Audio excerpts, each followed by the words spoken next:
Obviously, it's Tuesday for everybody else, but this is Thursday for us, a game week. Kind of been living that schedule since Friday, which was our first day of practice, like a Sunday, a game week. So really excited the way they've approached it. I've made this point. We had 120 players come to camp. 45 of those guys have never been with us for a fall football game. So this has been a kind of a learning experience, not just for our coaches or players, but our coaches.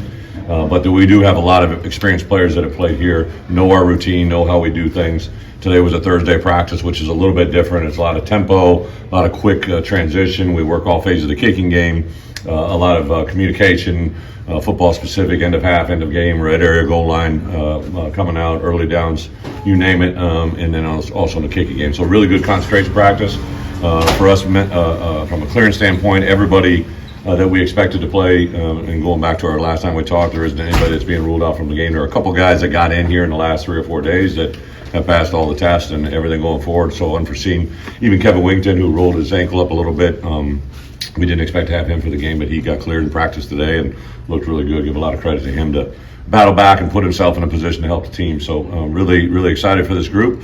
Tremendous, I've said it all week, right? Tremendous respect for Coach and what Eastern Illinois has done since he came there, I think 2 years ago, to have that first year and to build off that and have the season they did a year ago. This whole roster is just chock full of juniors, seniors, really seniors and grads. So I know they're a very experienced group on both sides of the ball. Their signal caller is a guy that makes everything go, a really impressive athlete, very, very good quarterback, and a good group of receivers. So we got a tremendous challenge on Thursday night, but excited to see where we go. So with that, I'll open up for questions. Coach, this is year 16 for you as a head coach. Yeah. Think about how you feel going into the opener as now as opposed to like back in the day when you first started.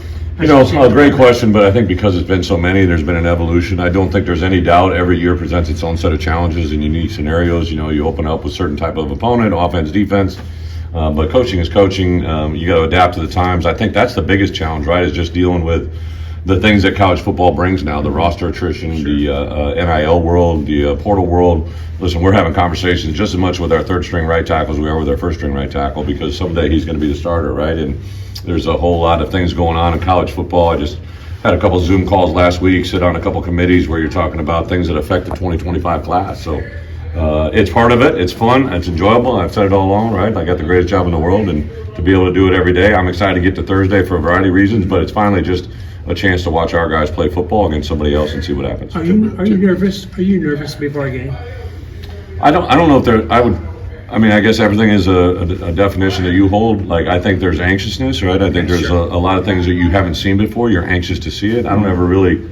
There's things that I think even this past weekend, one of the things I did after the weekend with those week 0 games, I literally took a 16-play edit. I took the Nevada SMU game, which probably wasn't on everybody's bingo card, right? Like that they were watching that. I was sitting there late Saturday night watching it, and there was probably 8 to 10 game day scenario things that are really hard to emulate in practice that happened in that game, which is really good. Huge momentum swing. Nevada had it early. They kind of did some things, starting with a 3rd and 10 incomplete with a tripping call that really kind of changed the game and swung the momentum back to SMU, and then some end of game scenarios that played out. So that was really good teaching. They had a safety on a fumbled fair catch on the 1 yard line. So all kinds of just shit that really just kind of stuff that brings out. I got you. That was a game that was closer than people thought. Is that kind of just a reason why everybody should just take one game at a time? Is that kind of like a good example? I don't know. Was the Nevada favorite or Nevada? Is that what you mean? Yeah. I just know from programs. I really don't know what they return. Obviously, I know the SMU head coach. I know Rick Lashley just a little bit from being around him. I know the Nevada head coach is a very, very accomplished special teams kind of defensive guy. Known for being kind of a tough guy. He had great success. I think it was at Montana, right? So I don't know who was favored. I just know the way the game played out was pretty impressive. I think early games, right? Like you can take records, levels, divisions, everything out. I said this the other day, right? I remember we had the #1 defense at the end of the year when I was at Kansas State. But at the beginning of the year, we played this team called Eastern Illinois, who had a guy by the name of Tony Romo, who went out and chucked it all around the field, right? And you had that moment.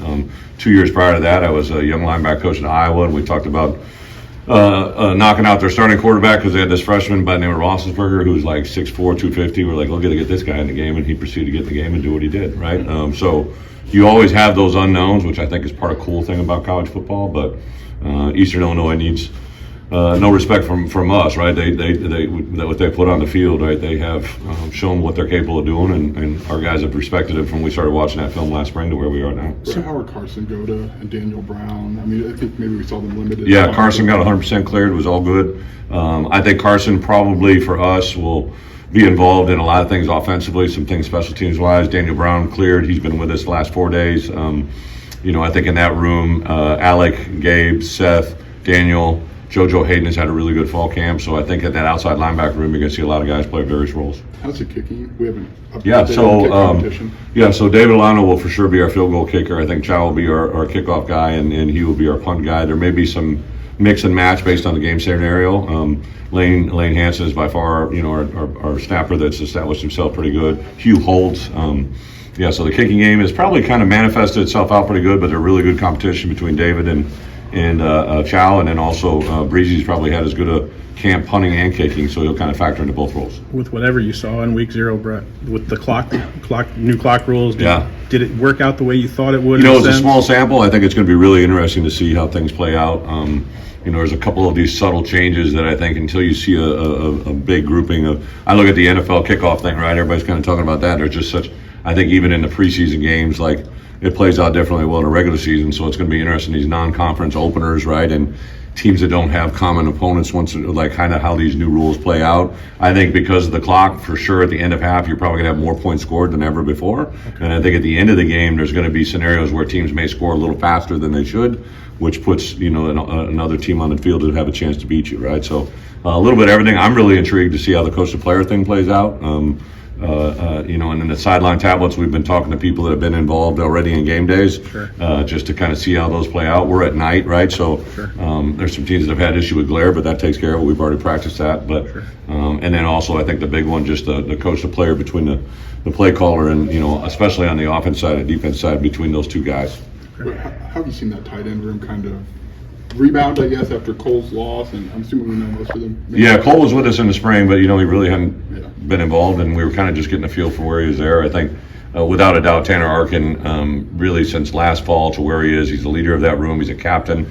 The way people talk about him, I think, has been super impressive. Henry Boyer, last year, a lot of you didn't realize it, but he actually had a preseason or a fall camp injury that we knew he was going to have surgery on his shoulder, and it was just going to wait. He opted to wait till the end of the year, so we kind of had to nurse him through the entire season. Obviously, Tip was a mainstay there. Tip was so different from everybody else. We really ran a lot of 11 personnel. It was all Tip, right? And those other guys, even Tanner didn't get a lot of reps. So I see this more by committee between Tanner. Henry Boyer's had a good fall camp. Goda has been a guy that's popped in there. Jake Fortney is a non-scholarship tight end that we've acted in there. Clayton Leonard, we call him Cleonard, right? He's a guy that has popped down to the tight end room and I think can bring us some stuff in the big personnel groupings, which we're excited to see. Coach, you mentioned earlier with new clock management and challenges that bring every season. What do you feel that you have an advantage as a former NFL coach, and have you, with the new 2-minute warning, have you implemented any strategy to use that? Yeah, great question. I think the thing that the NFL has is they have tablets, but they're still photos. So really, this is uncharted waters, right? So in the NFL, no matter how long they've had, and I was in there 3 years using stills, you're kind of intrigued with it when you first get it, but you kind of get used to it. But you weren't able to push a button and watch a play 5 times in a row without ever stopping. That's a game changer. That's a whole different level of critique, in-game adjustments, ability to expose or find or identify issues that maybe your opponent hasn't seen or does see. I think the coach to player thing is going to be the most similar, but I wasn't a play caller in the NFL. I listened to it, I heard it, but I watched guys, and that's why during the Odysseys and Barry and Aaron, I took them to NFL camps to learn and hear from coordinators that learned how to play or how to manage the coach to player, and then we've used them all fall camp. But I think that's that's probably the biggest caveat that I think a lot of people don't realize is probably kind of a trial and error until they get used to each other. What led to your One more decision to move Clayton Leonard to the tight end? And what do you like about him, maybe filling that? Clayton's been impressive since we got him. He's a kid from right down the road, just super loves Illinois football. Nobody tries harder than him. I know it's been frustrating for him. He was in a group of freshman O-linemen that came in that kind of, took a lot of pride in being O-lineman when they got here, and it hasn't really manifested.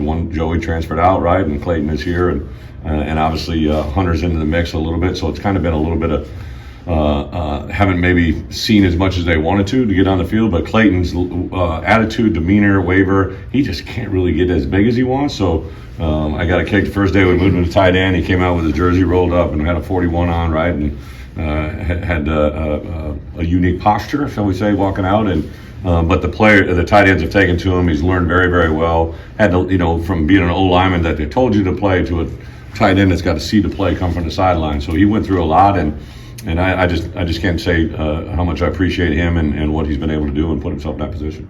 Who'd you settle on this one- defensively for the helmet? Have you settled on? Miles will be, for the most part, will be in the back end, but Miles will be the first green dot.